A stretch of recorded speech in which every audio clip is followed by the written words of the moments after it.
December 2nd, 2019, Pioneer banned and restricted. Jake, big shakeup this week. We got to discuss this. Oh yeah, we're getting into it right now on Jake and Joel Are Magic.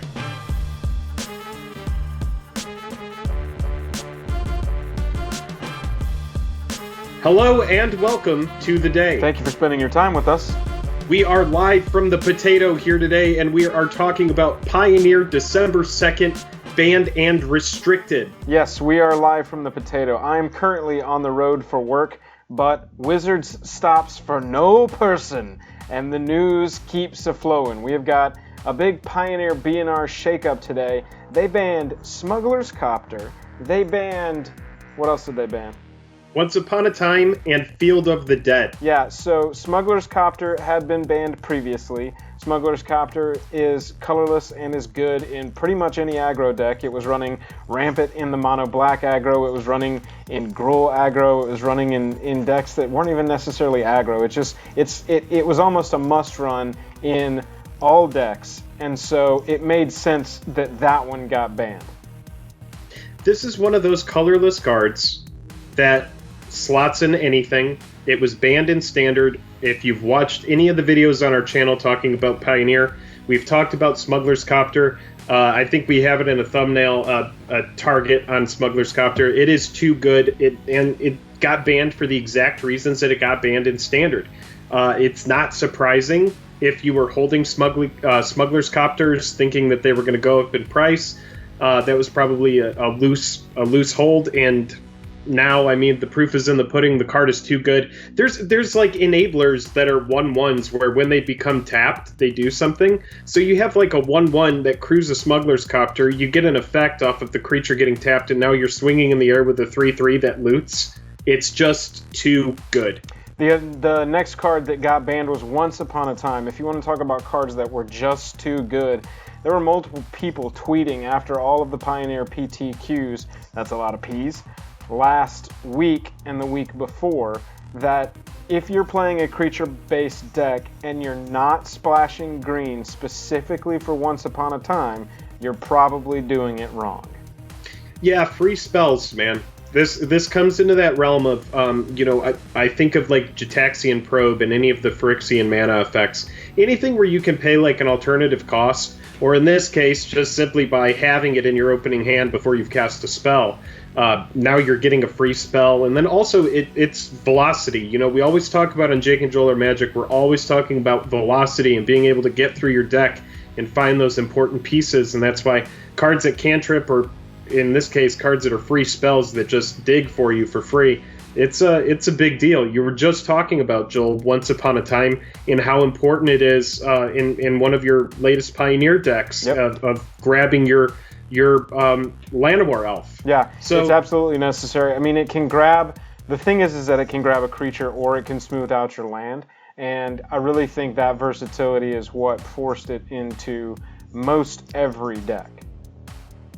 Yeah, man, and this is like the last thing we'll say about it before we start talking about Field of the Dead, but it's actually really interesting because in the past, at least in our play group, and what I can remember, is we've always had this big complaint that green just gets all of these overpowered things, and I think we're really seeing now that that green was just too powerful, and Wizards of the Coast is recognizing it. We've seen some huge hits to green in Pioneer, with Veil of Summer, Oath of Nissa, Leyline.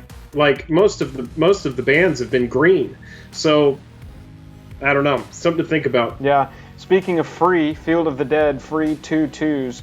I think it's not so much that the card itself is super broken, but when there is a meta that can build strategy around the inevitability of it, that entire meta is warped to play around that, and so they wanted to just go ahead and nip that in the bud.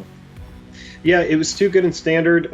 Turns out it's too good in Pioneer. I imagine I see Field of the Dead again as a hit to green, because green is the main color that is able to support Field of the Dead.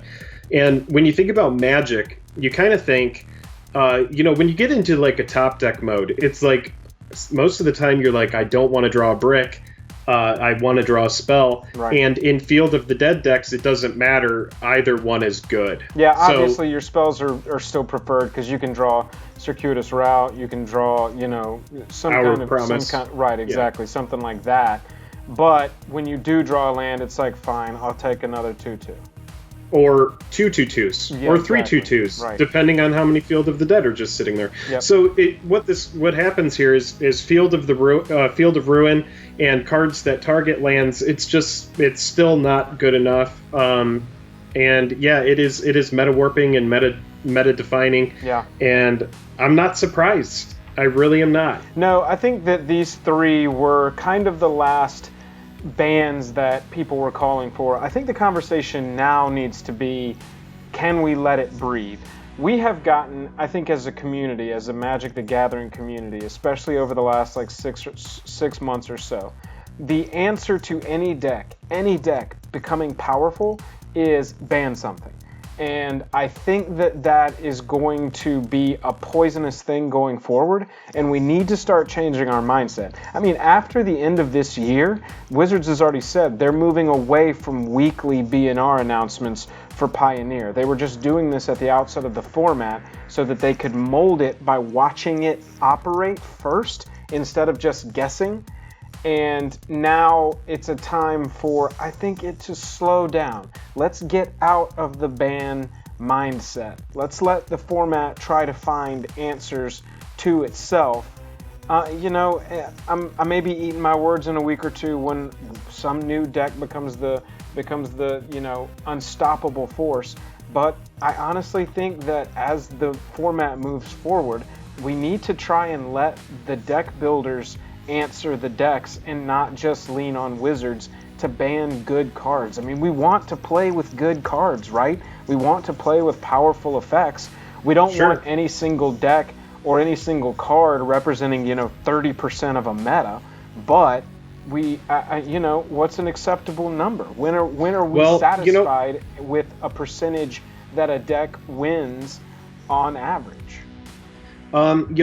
I don't know. I don't know the answer to that. And, it does kind of bring to mind, maybe we should make a video about, how the hive mind does affect what decks get banned. Sure. Because in a way, if you aren't creative, if you aren't seeking that new deck or a way to disrupt the meta, you're just going to have a lot of people that kind of like file in line and play the same deck as other people. Right. And maybe that really does dictate where some of these bans go. Do I think some of these cards so far have been inappropriate bans, or like I don't understand the logic behind it?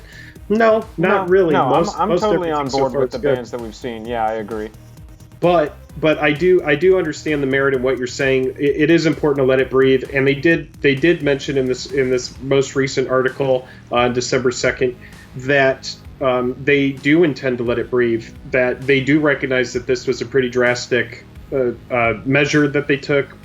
We saw no bans for the past 2 weeks, and now on this week we get 3. Right. And so it shows that they're monitoring it. And it also that proves that we were 100% right, that they were going to let the meta really settle out in the MTGO PTQs that happened over the last week and a half to really gather data and not, let deck builders have the 2 weeks to prepare or so, and then see what happens. And these 3 were just a bad for the meta, and they've got to get the format ready. They've got money tournaments coming up, I think as early as January, maybe February, and so the format needs to get there so that it's a healthy, fun thing, and that the concept is proven that we can have a brand new Modern, and Modern can become the new Legacy, and Legacy can retire to the old folks' home.